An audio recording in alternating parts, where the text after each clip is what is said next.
This is a poem that I wrote very shortly after I almost died in a car accident, and it is also in this book, Duality, with my work as well as Eric Bonholzer's. I'm going to do that. Who's that, the Eric who? Eric Bonholzer. In case you don't know. Did you take lessons? Did you take like product girl lessons?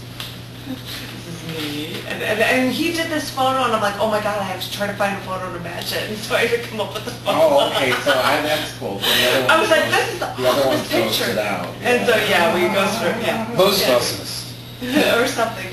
This one is called Needy Person. There are so many things I wanted to say to you. I'm too afraid. Would you know what I wanted to say? Then maybe you would have treated me differently. I'm not joking when I say I love you, and I don't mean the L word like most people mean it. I wanted to spend my life with you, and I wanted you to want that too. I want you to feel the kind of passion I felt. I want you to make that effort for me. I wanted to be able to have that life with you, and I've never wanted to tell you that. I've wanted you to just know. What if something happened to me? What if I couldn't talk? Or what if I died? Would you know the things I think? Probably not. Maybe you'd have an idea. Maybe you're just used to not having to think about those things like this. But I do. Yes, this is what I think about. You're tall, have blonde hair and blue eyes. You're not perfect, but neither am I. I've been able to get past all the imperfections with you, but are you capable of doing that for me?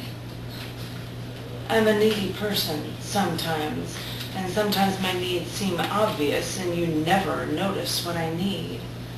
You never think there's anything that you can do to make my life better. Maybe I try and work like a giant and I'm good at what I do, but maybe sometimes I can't do it alone. And that's what I need you for.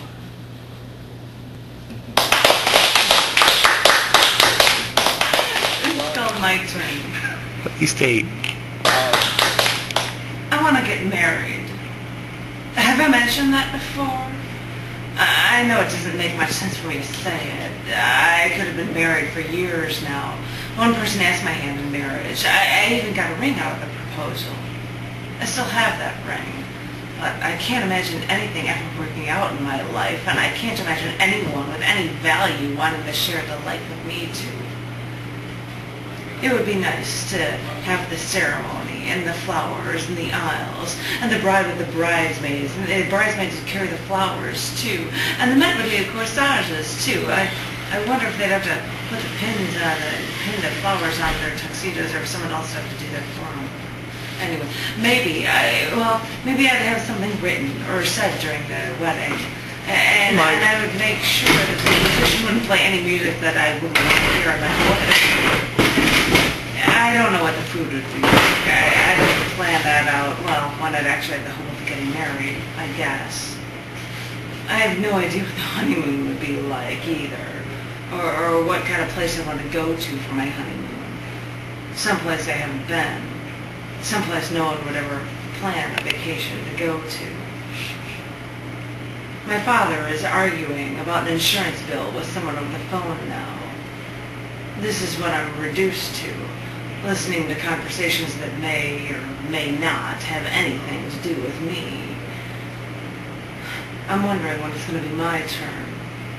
I'm wondering when the bad news for me is going to stop. I'm wondering if there's any chance I won't always be alone. I'm wondering if anyone out there is there for me. When does it become my turn? Prose, it was written shortly after.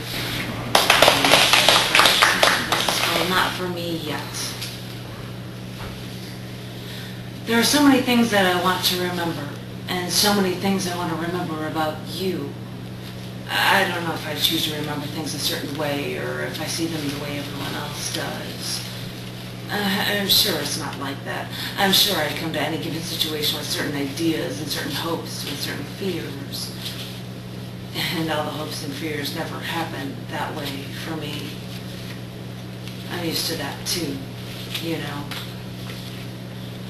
You started to rub my back today before you guys were about to take a long drive home, and I even had to say out loud that I didn't want this to end, that I was enjoying this too much.